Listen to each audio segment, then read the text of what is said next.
It's a comfort zone at a time when he's close to being indicted, perhaps, for obstruction of justice. Call it an oxymoron. President Donald Trump, who hasn't been the most popular nationwide lately, and not exactly a cup of tea amongst most African Americans, would be invited and accept an invite to speak at the grand opening of the Civil Rights Museum in downtown Jackson, one of two museums opening this weekend. It was one of disappointment, let's put it that way. He's not a symbol of unity, he's a symbol of disunity. And the history and civil rights museums together are supposed to represent unity, people coming together. And to bring in Trump, who disunites, who identifies with extreme elements, it's a slap in the face, certainly, to the African American community. Well, I think the first and foremost is because the governor invited him.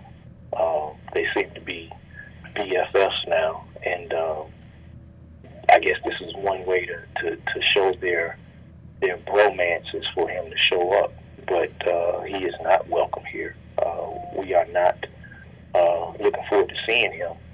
JSU-TV is learning that President Trump will give remarks midway through the 2-hour-long program at the opening of the Civil Rights Museum Saturday.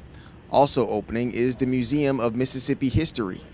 Well, they got two museums because they wanted a museum to reflect the history of the state, the other civil rights. Maybe that was necessary to get the Civil Rights Museum. Maybe it was necessary to have both. So it would be seen as identifying with different segments of the state. But when you're bringing Trump, you're doing just the opposite. It's sad, really. It tarnishes the event.